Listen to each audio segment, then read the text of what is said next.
When Marina and Vincent and I first discussed tonight's talk and what I might bring, we entertained the possibility of talking about Quebec-American relations. And then on further consideration, as the series came together, it seemed like everyone was talking about Quebec and no one was talking about anything in the rest of Canada. And I took that as an opportunity, a little bit relieved, to be honest, because I know Ontario's history much better, to talk about Ontario and to bring a few cases that look at Ontario's relationship with the United States. And hopefully will provide some context for those works on display in this section of the exhibition curated by Barbara Fisher. I don't think I'll say too much more about the talk, but I welcome questions and maybe even a discussion afterward. And I'll try to keep it to under 45 minutes, because I think that's long enough.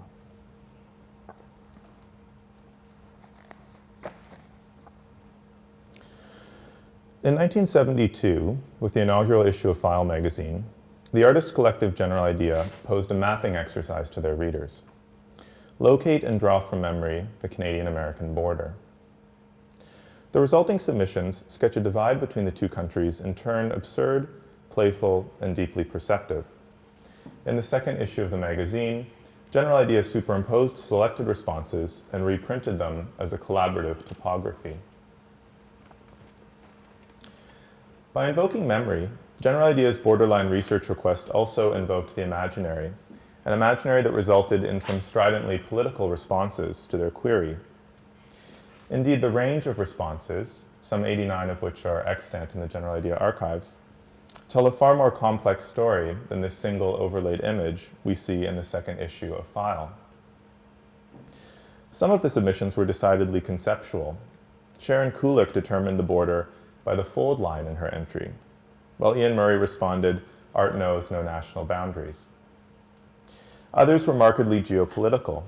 Californian Robert Cumming, who conceived the project with General Idea, provided what he called a Chilean national geographic sensibility, with a, quote, country squashed along the coastline of a major continent.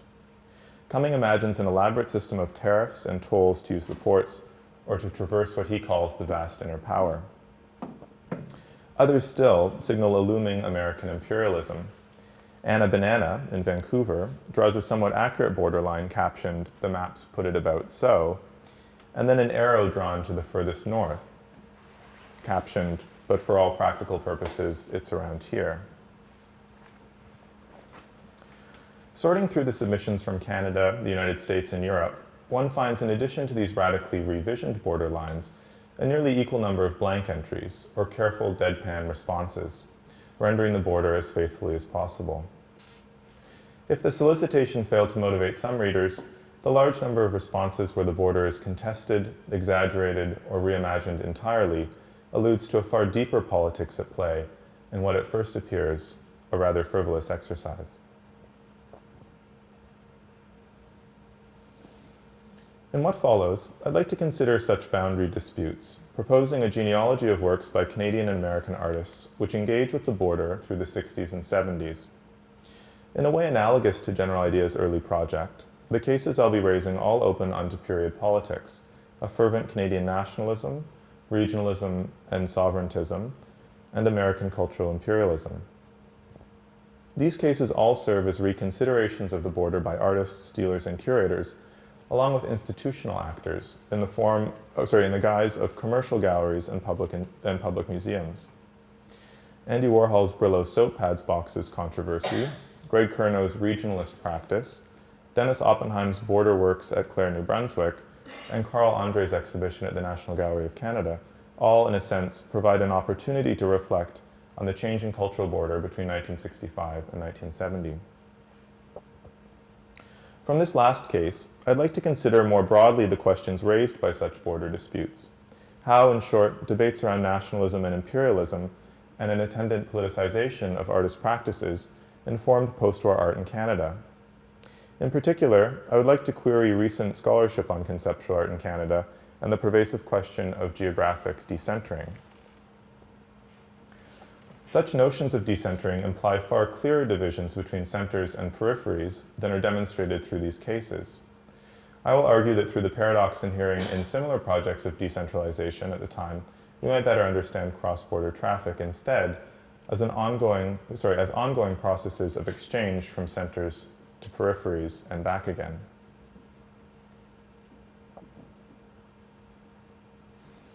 In March 1965, Canada Customs asked the director of the National Gallery of Canada to evaluate a group of sculptures by Andy Warhol.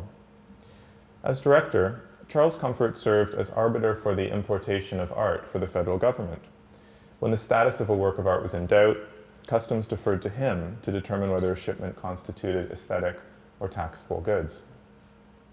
Comfort, looking at a photograph of the work, declared Warhol's sculpture not art but merchandise, subjecting them to prohibitively high duty. As a result, the exhibition intended for a Toronto gallery was cancelled, and the work returned to New York, never crossing the border. Incredibly, just 2 years later, in May 1967, 8 of these very same sculptures quietly entered the permanent collection of the National Gallery of Canada, now under the directorship of Jean Sutherland Boggs. What happened in these 2 years that caused this work to be reclassified from merchandise? What brought about such a sea change in Canada's relationship to advanced American art?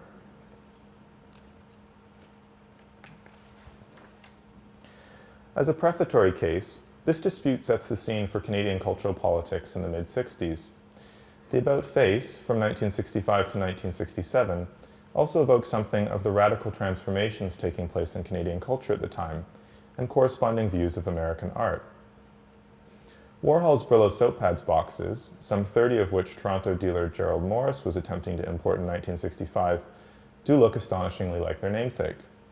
The artist's appropriation of commercial images first seems the cause of this rather embarrassing art historical slip-up. Warhol's work, in a way not altogether critical of consumer culture, presents, in the words of theorist Leo Steinberg, the image of an image. This bland conformity of the work to the object being represented was undoubtedly more challenging in 1965 than it is now. However, Charles Comfort knew better. By the mid-60s, Warhol had already been heralded internationally as a major force in contemporary art. Indeed, when a later exhibition opened at Gerald Morris International Gallery in September 1965 to crowds in Yorkville, the event was held up as a sign that provincial Toronto had finally achieved something resembling the cosmopolitan. In deeming Warhol's work merchandise, this middling Canadian painter made museum director was attempting to stave off what he perceived to be cultural imperialism. Comfort, a conservative painter who served as an official war artist, was promoted to the directorship of the National Gallery from being chair of the Department of Art History at the University of Toronto. And while in Toronto, he wrote the section on painting in 1951 for the companion volume to the Massey Report. In this text, Comfort champions Canada as a country where, quote, rational modernity, end quote, in art could flourish. He encouraged stronger colonial ties in the face of American cultural ascendancy, arguing that, quote, it would be of great value to Canadian painters and sculptors if a closer relationship were maintained with the United Kingdom and with France. Such a policy would be in line with those sympathies and loyalties which are a part of our cultural heritage, end quote. The avant-garde, he argues, now, quote, appears to be in the saddle of the United States, end quote. If this was his conclusion in 1951, the ensuing decade and a half would only confirm his view. In short, Comfort knew perfectly well what he was looking at in 1965, and his decision to effectively block the entry of Warhol's work to Canada was more a case of politics than classification of merchandise. Comfort had clear ideas about what constituted appropriate art for importation, and under the Canadian Tariff Act, he had the power to impose his views across the country.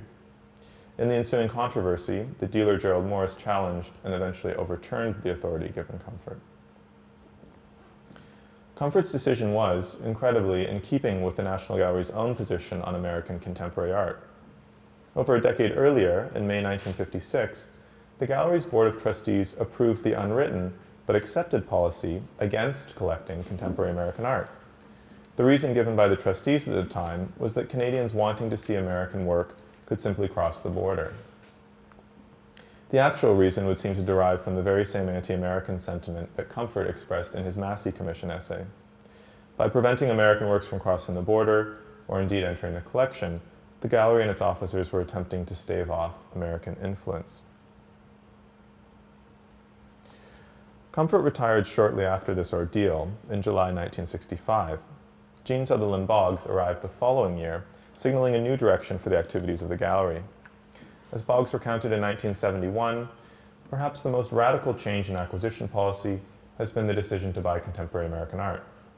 The trustees revoked its former policy, and the Public Service Commission appointed as curator of contemporary art Mr. Bryden Smith. These two facts are deeply imbricated. Boggs knew that the only way to show commitment to post-war American art was to devote a curatorial position to it, and the person she entrusted was her former colleague from the Art Gallery of Ontario, Bryden Smith. Smith had organized a number of highly successful exhibitions of contemporary American art in Toronto, including Dine Oldenburg Siegel from 1967, and had acquired a significant number of works for their collection. As a sign of their like-mindedness, and in staunch opposition to comfort, the very first acquisition the two made together were Warhol's Brillo soap pads boxes. Not only did the director of the National Gallery of Canada now consider them art, they constituted art good enough to be acquired and exhibited in perpetuity by the institution. Smith's acquisitions for the gallery made up for lost time. Major works by Carl Andre, Robert Morris, Jackson Pollock, James Rosenquist, George Siegel, and Tony Smith soon followed. And a quick-paced exhibition program also ensued. A survey of the American pop artist James Rosenquist, 1968, and the following year, a landmark exhibition of Dan Flavin's early painting and more recent and characteristic constructions in fluorescent light. It was this later exhibition, and that of Donald Judd in 1975, that cemented the gallery's reputation south of the border as a major center for scholarship on contemporary American art. In spite of this drastic reversal brought about by the activities of Boggs and Smith, throughout the late 60s, one especially vocal group of artists centered in London, Ontario, argued for something akin to a reinstatement of the prohibition of American art at the gallery. A self-identifying regional art, of the kind practiced by Greg Curnow and John Boyle, proved a crucial current in arts production through the 1970s in Canada. The term regionalism in the context of the London scene served as a reappropriated and positive counter to provincialism. Regionalism for Curnow, Boyle, and others meant making art with a, quote, particular sense of place, end quote, and without recourse to an imitation of prevailing international styles. Throughout the late 60s and early 70s, this question of provincialism had consequences far larger than London, Ontario. Terry Smith, writing in the September 1974 issue of Art Forum, drew on his own experience as an Australian expatriate living in New York and defined it in the following way. Quote, provincialism appears primarily as an attitude of subservience to an externally imposed hierarchy of cultural values. It is not simply the product of a colonialist history, nor is it merely a function of geographic location, end quote. Regionalism was an attempt on the part of certain London artists to assert their Canadian identity in willful opposition to such subservience. Disclaiming such a hierarchy of values, Curnow and others constructed a defense against American cultural imperialism, and such defenses came, in many ways, to define the city's work. In addition to Curnow and Boyle, artists such as Jack Chambers, Murray Favreau, Ron Martin, and Tony Urquhart were supported by a body of writing by the likes of Al Purdy and Milton Acorn, the journal New Canada and the affiliated New Canada Press, the critical writing of Barry Lord, and the broader Canadian liberation movement. Founding the journal Region in 1961, Curnow and other artists would open Region Gallery in 1962, and the following year it would be succeeded by 2020 Gallery, and finally the Forest City Gallery in 1973. London's regionalists would find an influential ally in Pierre Théberge, the young curator of Canadian contemporary art at the National Gallery through the 70s, who with Curnow would found the Association for the Documentation of Neglected Aspects of Canadian Culture in 1974. With the Saint Eleuthère Manifesto as their founding creed, published in the first and only issue of the association's journal, Théberge and Curnow compiled examples of vernacular arts in Quebec and Ontario as a way of drawing attention to, quote, the innate sensibility of people in Canada and spreading knowledge about it, end quote. They continue, the association is not interested in integrating these manifestations of innate sensibility into any kind of system of higher cultural values.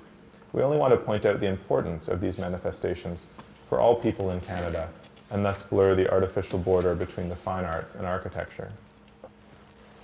The contest taking place at the National Gallery between Théberge's championing of Canadian vernacular arts traditions and Smith's radically American focus serves as a convenient condensation point for this heated political struggle in the arts through the 1970s. This commitment to local, regionally based art practices that would come to define the London community would also, of course, find expression in works. Curnow's For Ben Bella from 1965 is a portrait of Mackenzie King, plastered with slogans including "Canadian dollar accepted at par for this object," "The Liberals sold us to the USA," and "The Nihilist Party of Canada awaits with joy." A series of works from 1968, The True North Strong and Free, foregrounded jarring slogans such as "Close the 49th Parallel," etc., though even these would eventually lead to a more provocative gesture. That same year, Curnow completed the now infamous mural commission for Montreal's Dorval Airport. For the 115-foot, 26-panel work depicting an early 20th century dirigible, Curnow included two sections which raised the ire of US customs agents, and subsequently the Canadian Department of Transportation. The first was a passage reflecting on Muhammad Ali's opposition to the Vietnam War draft. The second, a figure resembling American President Lyndon Johnson, recumbent, with his hand being severed in the dirigible's propeller. When U.S. Customs officials noticed the work and complained to the Department of Transportation, Curnow asked if he could fix it by stamping "censored" over the offending sections. Despite the months-long negotiations and discussions that followed, Transportation refused to display the work, though paid the commission and deposited it on permanent loan to the National Gallery. Homage to the R34 was only formally accessioned by the gallery in 1998. You get the sense that they were wishing it would just disappear in storage or something. Though it was included in Curnow's 2001 survey exhibition at the Art Gallery of Ontario, it hasn't been displayed otherwise. In any event, its cumbersome size mitigates any suggestion that the gallery is storing it away with a mind to political expediency. Later, through the 1980s, Curnow attempted to redress what he perceived to be, quote, the Toronto art scene's slavish imitation of New York, end quote, through criticism, including editorial work on the Provincial Essays series at Coaches Press and the posthumously published Deeds Abstracts project, taking site specificity to its logical, if slightly absurd realization in a meticulously researched land use study. Such mapping exercises were, however, a constant in Curnow's practice, and we might suture together his vocal regionalism, as I've detailed above, with his interest in surveying and mapmaking. In his article Borderlines of Art and Experience, in the spring 1974 issue of Arts Canada, Joe Beaudelet recounts how on a visit to his studio, quote, the walls of one corner are covered with large maps of Canada, into which Curnow pushes map pins to indicate each place he has visited. Elsewhere in his studio, among numerous paintings and bicycles, are various precise-looking surveying instruments. Curnow has compiled many notebooks recording specific information obtained with such instruments. There are, for example, books which record miles walked daily by Greg and his wife Sheila, as measured on a pedometer. Other books contain such information as elevation readings taken with an altimeter on the train ride between London and Toronto. Beaudelet continues, Greg once told me he used to work on a surveying crew. Much could probably be made of this, and one could even view his 1971 View of Victoria Hospital second series as a map of the vista from his window. Yet if this is indeed an attitude present in Curnow's work, it is first and foremost because it is present in his daily life. Mapping, Beaudelet goes on to suggest, is an effort not to eliminate point of view, but to socialize it, even to conventionalize it. And in this sense, Curnow's mapping exercises through the period might be read as an attempt to conventionalize such an imaginary and wishful topography, a map of North America without America. Making the first version of his well-known map in 1972 for the Journal of Canadian Fiction, in 1989, Curnow revisited it, attendant with a strong anti-Americanism in his text-based work. Producing a lithograph of his reimagined North America is but one way to conventionalize such a view.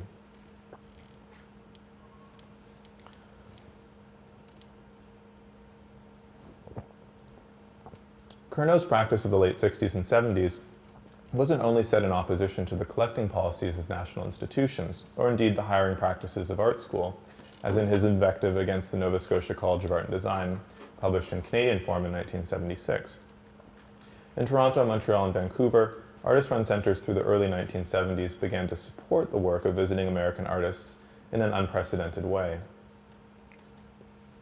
Perhaps it was this fledgling reputation that drew Dennis Oppenheim north to the Canadian-American border near Clare, New Brunswick and Fort Kent, Maine in 1968. Here, Oppenheim staged a series of works on or near the international boundary, with 3 engaging it directly: Annual Rings, Boundary Split, and Timeline.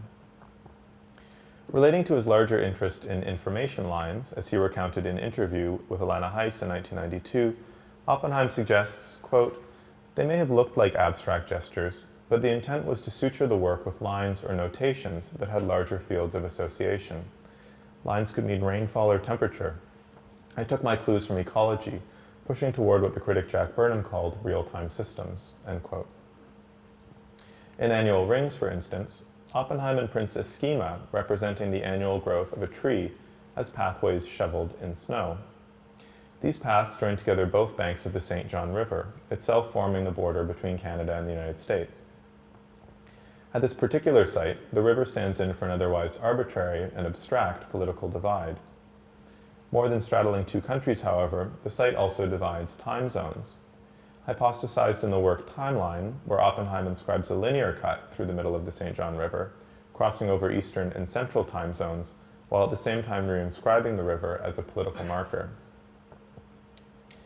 In his 1986 text Redefining Site Specificity, Douglas Crimp traces the emergence of such site-specific works to, quote, "the failure of minimalist art to produce a fully materialistic critique of modern idealism," end quote.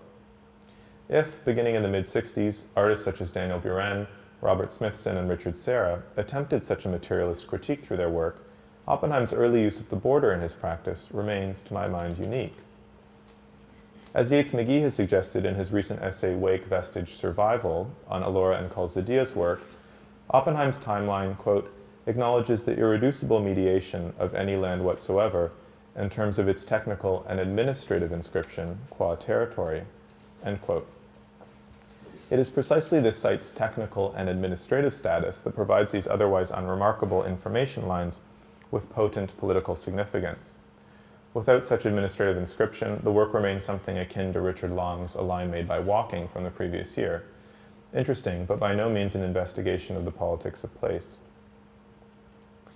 In passing over and through these political and temporal boundaries, I would argue, Oppenheim at once reinforces and irreverently dismantles them. Enacted by 2 people, one on either side of the river, and so one in each country, the lines themselves allude to a passing back and forth across an international boundary. This connectivity, however, is illusory. There's no need to traverse the border in order to make the work. Cross-border collaboration is all it takes. Even still, one only need imagine how difficult staging such a work would be today, following a practically global tendency to delimit borders. With these works, Oppenheim sutures together not only ecological, temporal, and political lines, but points up the ephemerality of such boundaries, marking them as paths in the snow, bound to melt away. These border works prefigured subsequent border crossings Oppenheim would make to Edmonton, Toronto, Montreal, Sackville, and Halifax through the late 1960s and early 1970s. In this way, his early engagement with the border as topos in his land art would be realized through frequent visits across it to make works, lecture, and engage with his Canadian peers. These visits and collaborations had lasting and unaccounted for effects on the development of Canadian conceptual art. In Edmonton, Oppenheim participated in Bill Kirby's seminal Place and Process exhibition from 1969. 3 years later, in 1972, he visited both Halifax and Sackville, with the former to make work at the lithography workshop at the Nova Scotia College of Art and Design, and with the latter, in February 1972, to give a lecture at Mount Allison University on his sculpture. This lecture, for video artist Colin Campbell at least, proved decisive. Peggy Gale, writing in 1976, says Oppenheim left a, quote, vivid and lasting personal impression, end quote, on Campbell, and credits the visit in part to his turn to video later that summer. In Montreal, his show at Véhicule, 1974, was similarly lasting. The Musée d'Art Contemporain would mount a major survey just 4 years later, curated by Alain Perron. Among Oppenheim's most significant impressions north of the border, however, were those made at A-Space, first with the exhibition Concept 70 in the spring of that year. Prior to incorporating as a fully fledged artist-run center and still operating under the name Nightingale Gallery, the exhibition brought together works by Ian Carr-Harris, Stephen Cruz, John McEwen, and General Idea, and is likely the first exhibition in Toronto to include video. Oppenheim performed Hairpiece, 1970, for the show, exposing parts of his scalp to a video camera mounted above him. This early use of the technology prefigures the establishment of A-Space Video and the associated work of Lisa Steele and Tom Sherman, who arrived in 1972. Oppenheim's turn to the body and a characteristic narcissism would resurface again in May 1971, when he and Vito Acconci spent week-long residencies at A-Space. Oppenheim's Calcium Carbonate, Vibration Project 2, and Do It put A-Space on the map in New York. A description of the center appeared in Avalanche magazine, chiefly as a result of these residencies. These early encounters drew attention to the space and were the first of a number of subsequent collaborations with American artists. By the close of the 70s, Ant Farm, Dara Birnbaum, William Burroughs, Dan Graham, Joan Jonas, Saul LeWitt, Bruce Nauman, Martha Rossler, Ed Ruscha, Carolee Schneemann, Richard Serra, and Lawrence Weiner, among many others, had all visited or shown work at A-Space. If these later visits failed to dramatize the transnational in the same way as his border works from 1968, Oppenheim might at least be credited for serving as a powerful influence in his frequent visits north. To a burgeoning art scene, his presence and collaboration with artists at centers coast to coast left an indelible mark. If Oppenheim's multiple visits to Canada were remarkable in terms of their artistic impact, they pale in political terms compared with this last case, which serves as a reminder of the potential volatility of cross-border collaboration. Returning again to the National Gallery, we find the close relationship with American art by the end of the 1960s tested in the exhibition planned for December 1970, Sculptures Place, Carl Andre at the National Gallery of Canada. A traveling exhibition curated by Diane Waldman at the Guggenheim Museum, New York, it was an ambitious survey of the artist's works from 1966 to 1969, including 25 sculptures, 10 poems, and an opera. Following its stop in Ottawa, it was scheduled to continue on to the Vancouver Art Gallery.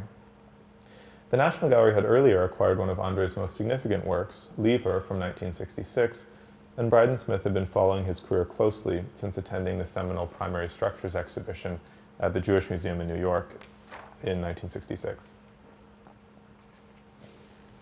Andre had made previous visits to Canada. In December 1969, he traveled to NASCAD where he spoke with students.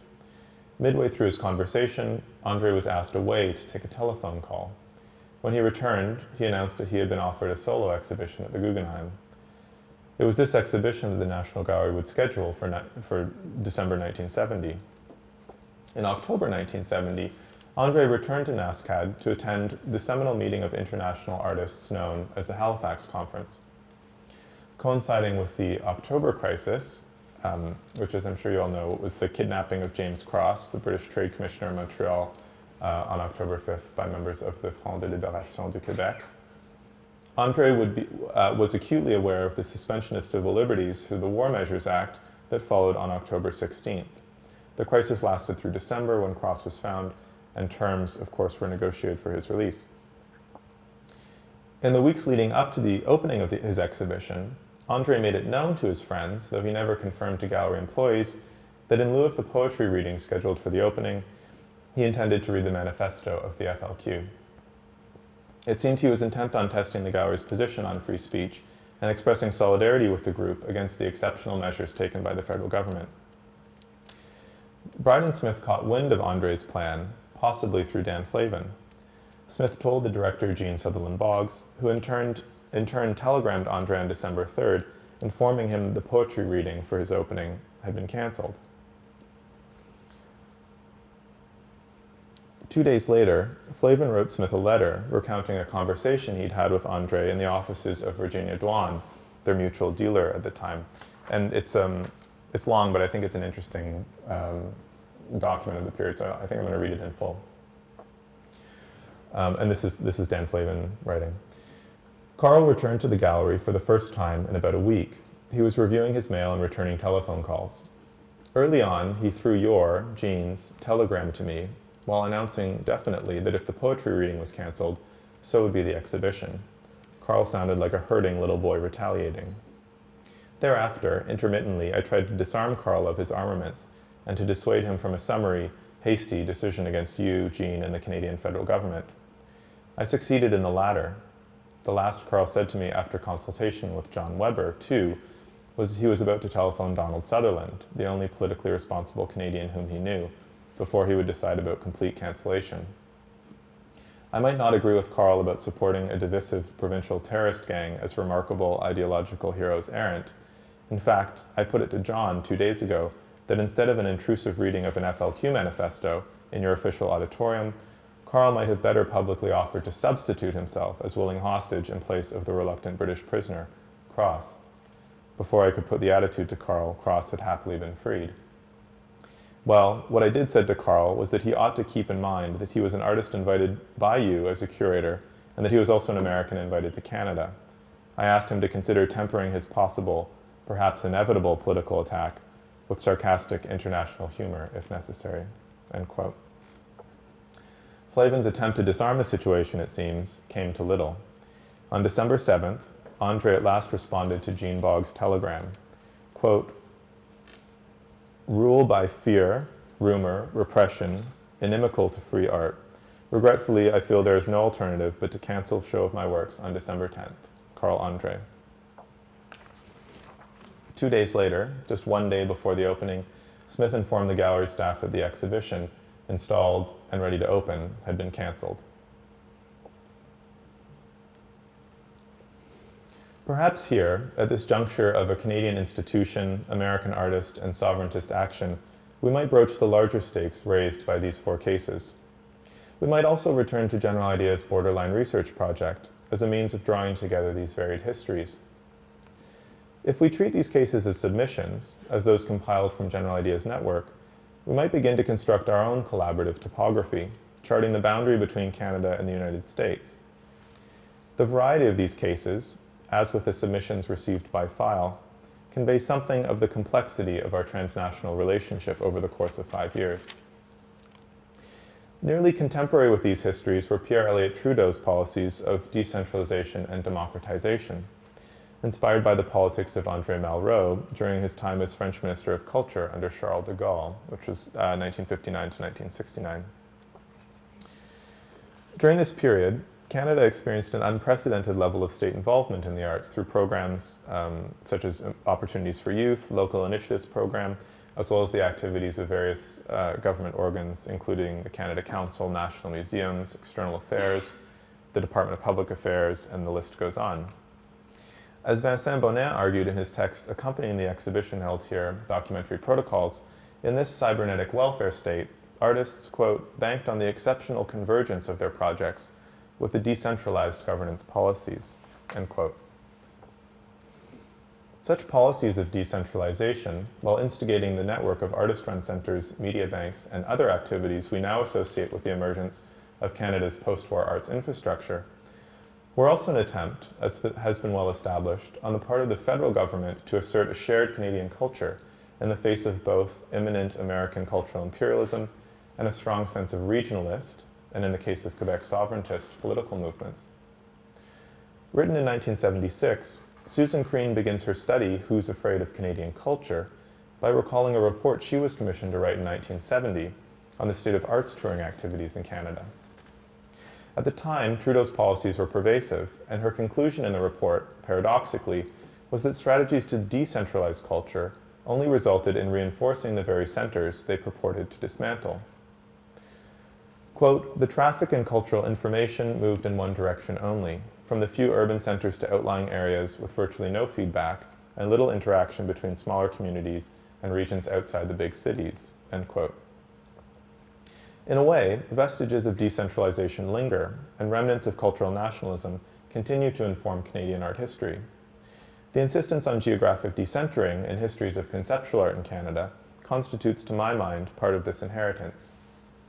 Ostensibly, with the advent of conceptual art, artists working on the periphery no longer needed to remain in close, dependent dialogue with the center. This strategy of decentering is most frequently invoked alongside the promises of conceptual art and the dematerialization of the art object, the well-known phrase coined by Lucy Lepard in her text from 1973. This misleading dematerialization was quickly redressed by Lepard, who labeled the tendency as a de-emphasis of the material means of a work of art, from painting to de-skilled photography, from sculpture to the ephemeral Xeroxed and staple-bound catalog.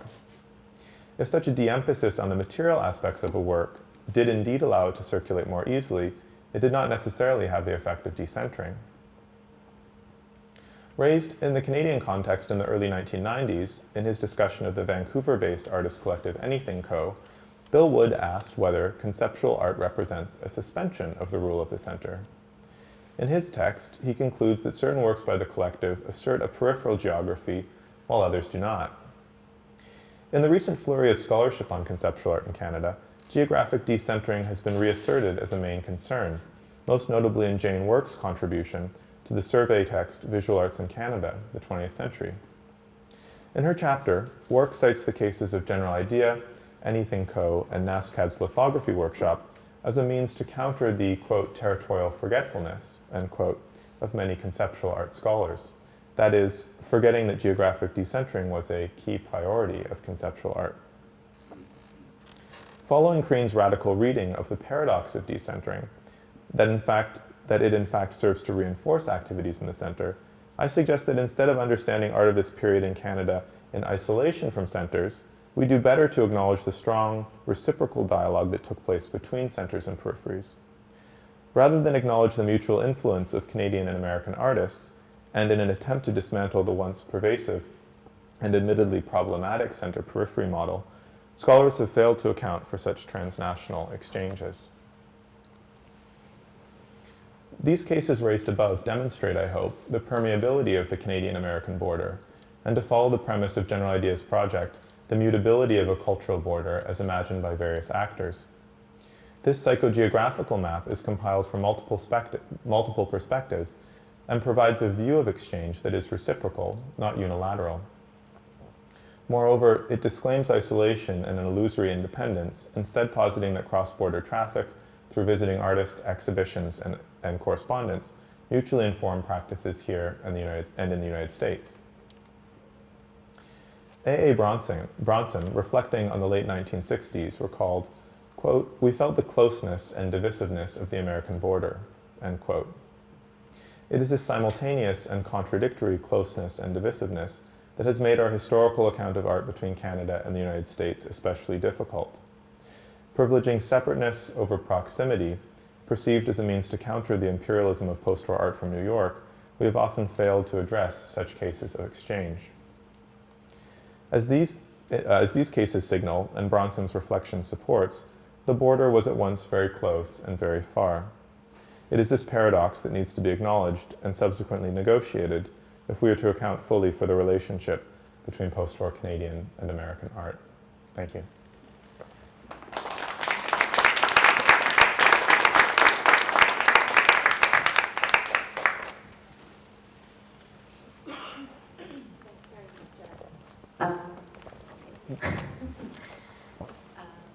So, if anybody has some questions for Adam, what I would suggest is just maybe raise your hand. I'll bring the microphone over so that Adam can hear you,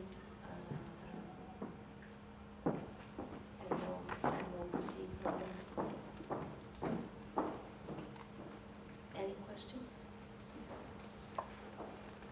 What got you interested in this period from 1965 to 1980? What was happening in Canada at the time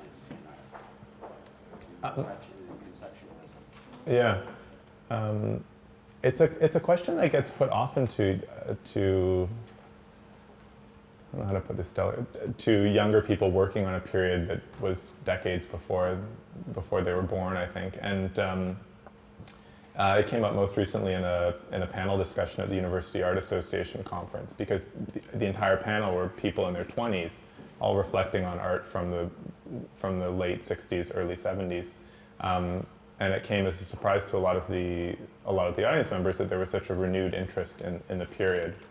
I don't know how to account for it in terms of demographics, and I wouldn't want to, but from my own experience, I think that it's a period that still remains relatively unexplored in Canadian art, and exhibitions like Traffic are really the first attempt at surveying these tendencies and beginning to assemble some kind of history. So I think it's exciting for people to be working on a period that is relatively close to us. I mean, it's not that far in the past, but at the same time, it's quite an open field, I guess. It's also a moment where there were incredible possibilities and potentials in art making and artist practices, which I think, compared with today, just don't exist. I think that a lot of the support for the arts that I was detailing in my talk, of course, is unheard of today, and we wouldn't encounter those kinds of programs. So it's a bit of a golden age, I guess. It's less repressive then than it is now. I mean, from my reading, it seems it, but yeah.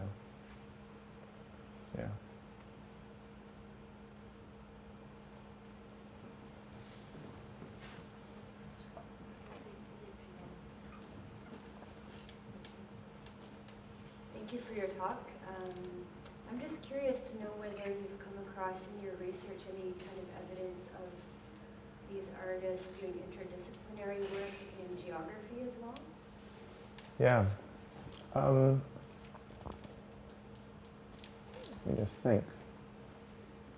I'm looking at Vincent because I feel, did Bill Vincent work, did he work in geography, or no, am I making that up? Aside from the works that are obviously geographical, but no? Yeah.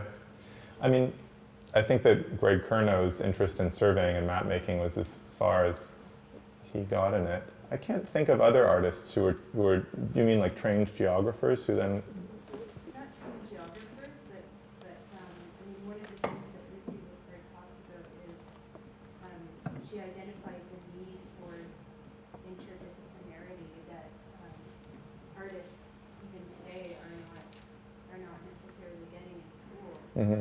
So I'm curious because all of these artists that you're looking at are doing work across borders, and I mean it is in a sense loosely geographical work, but I'm curious about what kind of awareness they had of discourses in geography.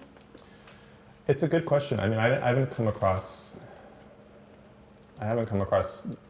anything that addresses it specifically, aside from those sort of offhand comments about their interest in, say, Oppenheim's interest in information lines and thinking of applying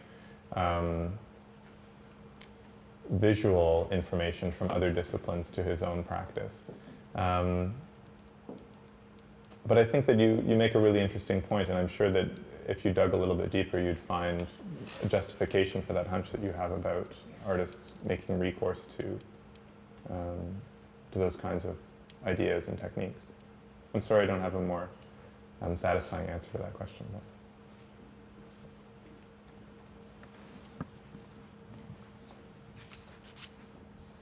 Thank you for your talk.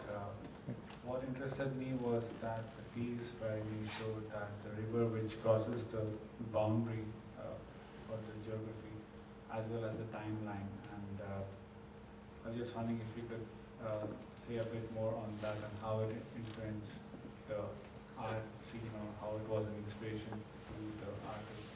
Mm-hmm. Thank you. Yeah, so the period from really the mid-60s through the mid-70s was a bit of I think almost an anomaly in the history of Canadian art in terms of the attention that was paid and the resources that were put into artists' activities. A lot of that, of course, because of the centennial celebrations, Expo 67, and also policies that had developed earlier around the middle of the century, like the Massey Report, and a desire to really assert a kind of distinct Canadian culture in the face of these perceived threats that I was talking about, American cultural ascendancy and also and strong regionalisms throughout Canada. So there was a lot of government and state sponsorship of the arts, and it was successful for a period until, as Vincent and others have documented, around the mid 70s, a lot of those opportunities became kind of reified and institutionalized, and artists had a harder time working. So the 10 years between 65 and 75, as this exhibition also I think attests, were a particularly fertile time in Canada, and I think that's quite well accepted and quite well documented. So you're right, it is quite unique. Yeah. Thanks. Hi, thanks for your talk. Just really interested in this idea of artists in this period using maps, and an artist that I'm doing some research on right now is an American artist who was working in New York at the time, and she visited Newfoundland and made a series of maps when she was at Newfoundland. Sorry, which artist is this? It's Ree Morton. Okay. Was her name, and just really struck me how there was some similarities to what she was working on. Sorry, and then MoMA just acquired a whole bunch of them recently, and I think there's a series of 4, and they're just really interesting in comparison to what you're talking about. So I was interested if you're aware of other artists who are working in like a topographical, visual way at the time. Well, one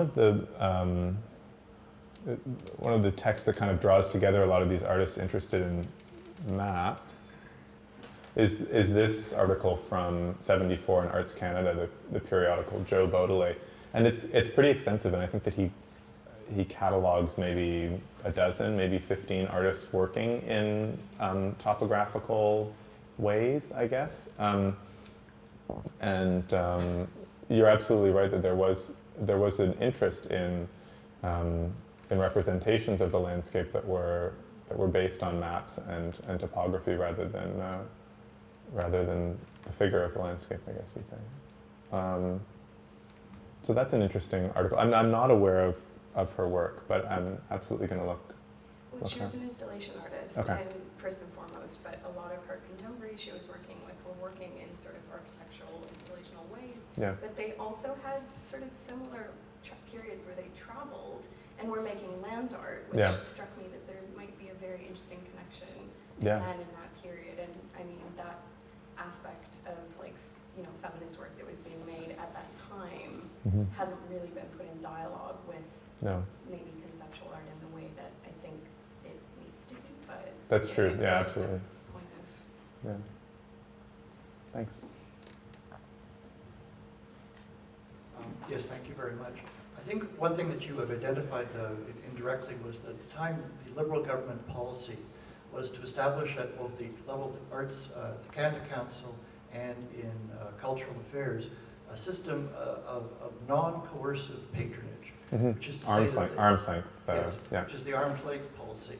And this was a tremendous innovation at the time. And I think one of the reasons why there were a number of American artists who did come north was because they found this astonishingly refreshing and freeing, and there wasn't really anything like that in the United States. So the large institutions, which had their sort of cumbersome vetting mechanisms and the rest of that, but the whole artist-run galleries and the whole funding mechanisms was quite special to Canada. And still is, yeah. And still is to a certain degree, despite its less effective form. But I thought that was the crucial innovation on the part of the Liberal government. That's an excellent point. The other thing that I would mention too is, of course, and I don't mention this in the talk, but in other bits of my work I do, the enormous influence of American draft dodgers coming up. And I mean, they weren't only coming for funding, although that was definitely an incentive to come to Canada. Often it was out of a real need to get out of the States. And it's amazing how many artists we associate with the development of the Artist Friend Centre are in fact draft dodgers, especially in Toronto and Vancouver. A lot of them are Americans that came up and resettled in the late 60s and early 70s. Yeah. There's an original underground railway. Yeah, yeah. Sorry, secondary. A secondary, yeah. Redux, I guess. Yeah. During that period, there seems to be a conflict, what you're talking about in borders and boundaries with what was happening in more central Canada and on the East Coast, which I'm familiar with. Mm-hmm. And there it was more the Vietnam War, more the, and the Nova Scotia College of Art and Design, NASCAD, was who, by a few people coming up that were hired by the directors at that time in Yeah. the late 60s. Yeah. Kennedy and David Askelow, Yeah. people like that. And Ferguson, who was And trained in the Sherry States, but Ferguson, and I Canadian. went there at that time. Yeah. So, but it was more, not so isolationistic from the Ontario perspective, from what Mhm, you were mhm. talking about, Mm-hmm. like London. Yeah. It was more international, like the Halifax Conference. Yeah. Many American artists that came up for that, Yeah. and, which was a fiasco, but. Yeah, because the students weren't allowed in, and there's all this nonsense around. The whole Yeah. thing. Well, you're right. I mean, this talk could just as easily have been in the next installment of this exhibition for the East Coast and West Coast, and I think it would be a very different perspective. It's skewed slightly because I talked a lot about London and regionalism in London, but in Toronto there was a real fluidity between Toronto and New York because of people like Joyce Wieland, Michael Snow, Les Levine, Carol Condé and Carl Beveridge, a whole host of people who were traveling back and forth. NASCAD is an exceptional case, I think, and you're right, they were very open to American visiting artists. And that's why this question of geographic decentering interests me so much, because it's raised periodically in discussions of this period, and I think there's a tendency for people to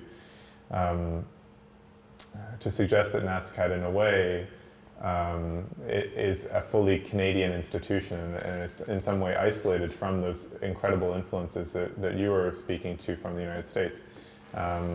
And certain A.A. Bronson, for one, recently suggested, NASCAD was almost a little bit anti-Canadian, he thought, in terms of never inviting General Idea out to Halifax. I don't know if I go quite so far as to say that. Well, it's a bit provocative, but around the world, Joseph Boyce used to hang around there. Yeah. He made several visits. yeah. But I mean, I think it is a very interesting, and it's a very complicated, complicated case. And I think that as you look at cases coast to coast, you realize that a model like this is actually a much more effective way of thinking about various approaches to boundaries and decentering and isolation and peripheries and centers than any kind of more coherent model, I guess. So, yeah, but thanks. Any more questions?